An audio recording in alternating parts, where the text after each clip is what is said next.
ఏమిటి స్టేషన్ లో మేఘాలు వస్తున్నాయి? వెనకాలే నారద మహర్షి వస్తున్నాడేమో. 284 పోలీసు ఉండి స్టేషన్ లోనే సిగరెట్ కాలిస్తావా? పోలీసులు ఏ పని చేసినా స్టేషన్ లో చేస్తేనే బాగుంటుంది.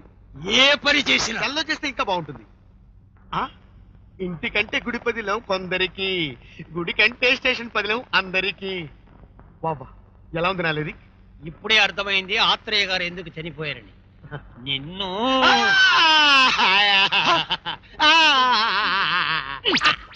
ఏంటి లోపల గొడవనే పెట్టుకున్నావా? వెళ్ళండి అయ్యా. కానిస్టేబుల్ వయసు వచ్చిన మనిషి చేసే పరిణా ఇది. వయసా? నా వయసు ఎంత?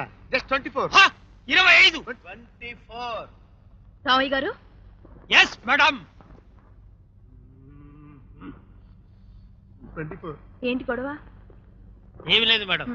శ్రీకాకుళం నుంచి ఈ కానిస్టేబుల్ ట్రాన్స్ఫర్ అయ్యి ఇవాళ ఇక్కడికి వచ్చాడు. రాగానే వయసు అబద్ధం చెప్తున్నాడు. 24. 25. అదేంటి రామయ్య గారు, ఇతని వయసు మీకెలా తెలుసు? ఈయన పుట్టింది 1965 ఏప్రిల్ 1 అండి. ఆ రోజు అందరూ నన్ను ఏడిపించారండి. ఏప్రిల్ 1 కదా, పుట్టింది బిడ్డ కాదరా, నీకు పుట్టింది ఫూల్ రా అని ఏడిపించారండి. అంటే ఇతను మా అబ్బాయి.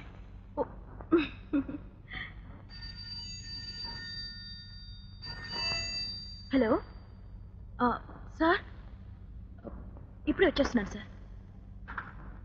Come on, Miss Vijaya. Good morning sir. Morning. Take your seat. పర్లేదు sir. Would you like to have some tea or no coffee? Thanks. Miss Vijaya, నేనెప్పుడు ముఖ్యమైన బాధ్యతల్ని ఎవ్వరికీ అప్పగించను. I will see to myself. అంటే కింద ఆఫీసర్ సిన్సియారిటీ మీద నమ్మకం లేక కాదు, వాళ్ళ సమర్థత మీద నమ్మకం లేక. నీ సమర్థత మీద నమ్మకం ఉండే ఇప్పుడు నేను పిలిచింది. నీకు ఒక ఇంపార్టెంట్ కేస్ అప్పగిస్తాను. Thank you sir. I'll try my best. ఈ సంవత్సరం మార్చ్ 27న కొతారి కాంప్లెక్స్ లో ఒక హత్య జరిగింది. హంతకుడి ఆచూకీ దొరకలేదు. కానీ ఈ మర్డర్ అతనే చేసే అవకాశం ఉందని ఒక వ్యక్తిని మేము అనుమానిస్తున్నాం. We don't know whether he is the real culprit or not, but we are suspecting him. If you don't mind, మీరు అతన్ని ఎందుకు అనుమానిస్తున్నారు సార్? Sit down. హత్య జరగడానికి ముందు వాళ్ళ వర్గాల మధ్య చాలా గొడవలున్నాయి. అందుకని హత్య గావించబడిన వాళ్ళ తాలూకు మనుషుల అనుమానాన్ని మనం సమర్థించాల్సి వచ్చింది. ఏదేమైనా అనుమానంతో చర్య తీసుకోవడం కంటే ఆధారాలతో డిసైడ్ చేయడం మంచిది కదా సార్? కరెక్ట్. ఆ ఆధారాలు సంపాదించడం కోసం, నిజమేమిటో బయటికి లాగడం కోసం ఈ కేసు నీకు అప్పగిస్తున్నాను. 287. ఇదిగో ఈ ఫైల్లో అతని ఇంటి నెంబర్, వెహికల్ నెంబర్తో సహా అన్ని వివరాలు ఉన్నాయి. ఈ కేసు విషయంలో నువ్వు తప్పకుండా విజయాన్ని సాధిస్తావనే నమ్మకంతో నీకు అప్పగిస్తున్నాను.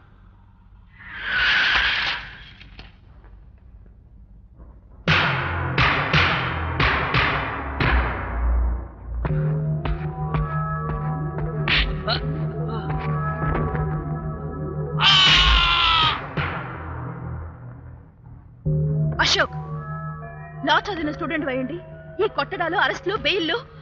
లా చదివిన 3 సంవత్సరాల్లో 30 మందిని కొట్టావు. ఒకడు తప్పు చేస్తే గాని నేను తొందరపడినని ఇన్నాళ్ళ మన స్నేహంలో నువ్వు అర్థం చేసుకోలేదా? అసలు నువ్వు లా ఎందుకు చదివినట్టు? ఎప్పుడో గుప్తుల కాలం నాటి పుస్తకాలు గుళ్ళు మింగ వాళ్ళ కాలానికి ఏం పనికి వస్తాయి చెప్పు? నువ్వు పోలీస్ స్టేషన్కి వెళ్తున్నావు కదా, రేపు ఆఫీసర్ అవుతావు. పుస్తకాల్లో రూల్స్ ప్రకారం కనపడ అందరినీ దొంగలని లోపలతో ఎక్కువ, కనపడిన దొంగల గురించి ఆలోచించు.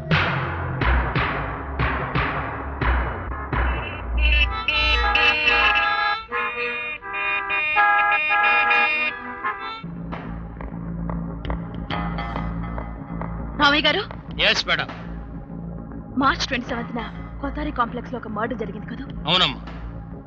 దాని వివరాలు మీకేమైనా తెలుసా? చచ్చింది నిజం, చంపింది నిజం. చచ్చిన వాడు చావడమే మంచిదని అందరూ అనుకున్నారు కాబట్టి నేను ఎంక్వైరీ చేయలేదమ్మా.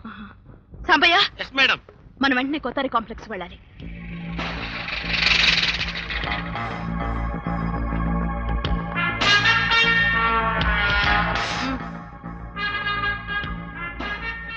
ఈ కాంప్లెక్స్ లో వెంకటరత్నం ఫైనాన్స్ ఛాంబర్ ఎన్నో floor? 4th floor madam. Sambayya, file. నువ్వు ఇక్కడే ఉండు. అలాగే.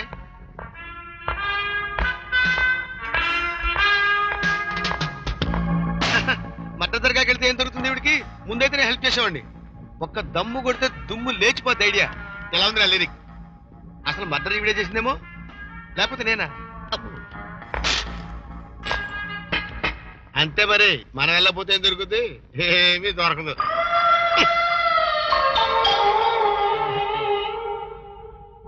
ఒకటే దొరకదు, జాలి లక్ష్యం దొరకదు. నేను గోకనా సార్? వారు మీరు సిగరెట్ బ్రహ్మాండం కలుస్తున్నారు సార్. మనం ఎప్పుడంతే, అసలు మనం సిగరెట్ కాల్చబట్టే మేఘాలు పుట్టుకొచ్చి వర్షాలు కురుస్తున్నాయి. మరి నా పని అయిపోయింది, నేను వస్తాను సార్. అలాగే పని అయిపోయిందా? ఇదే లిరిక్. ఏంటి పని అయిపోయిందా? అబ్బే కావాలంటే ఇచ్చేస్తాను సార్. పోలీసులు పట్టుకుంటే డబ్బులు ఇచ్చేయడమే. ఈ బిల్డింగ్ లో మర్డర్ జరిగింది తెలుసా? తెలియదు సార్. చిన్న పిల్లలు ఇటు రాకూడదు. ఆ కేసు మీద నేను ఇక్కడికి వచ్చాను. నేను పోలీసులను ఎవ్వరు తనకే. మరి డ్రెస్ వేసుకొచ్చారు కదా సార్. వేసుకొస్తానేస్తావా? సిగరెట్ ఉందా? నాకు అలవాట్లేదు అడిగాను సార్. ఎవరితో చెప్పక. వెళ్ళిపో వెళ్ళిపో. సార్ ఎవరండి ఇక్కడ? నువ్వెవరు? పార్కింగ్ బిల్లు 2 రూపాయలు కట్టాలి. పోలీస్ జీపుకి పార్కింగ్ బిల్లా? ఒక్కలో దోషేస్తాను జాగ్రత్త. కట్టాలండి, తప్పదు. మాకు నష్టం వస్తే మీరు ఇస్తారా? ఎందుకలా గట్టి కడతావు? ఎందుకయ్యా కడతాం. పని అయిపోయిందంటే ఇదే. అమ్మ పార్కింగ్ బిల్లు నేను కట్టను. ఏ పర్సు పోయింది. నీ పర్సు చూసుకో. నీ పర్సు చూసుకో. ముందు ఎక్కడికి తెచ్చి కట్టమంటావు? మేడం గారు తెస్తే ఊరుకోరు. ఒక్క చీరేస్తారు. ఎక్కడికి తెచ్చుకోమంటా? ఎక్కడ తెచ్చుకోమంటా? ఏంటి అలా చూస్తావు? ఎక్కడ తెచ్చుకోమంటా? ఏంటి గొడవ? పార్కింగ్ బిల్ అంటే మేడం. కట్టలేకపోయావా? Purse police jeep. నీకు బాగలేదా? చండాలంగా ఉంది.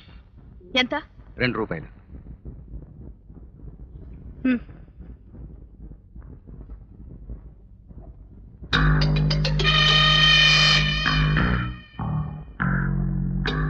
ఇక్కడ ఏ బండి పార్క్ చేసిన బిల్ వేస్తారా? అవునమ్మా, ఒక మా ఓనర్ గారి బండికి తప్ప అన్నిటికీ వసూలు చేస్తాం. చూడు, హ్మ్?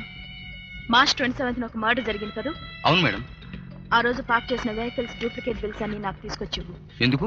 Do it.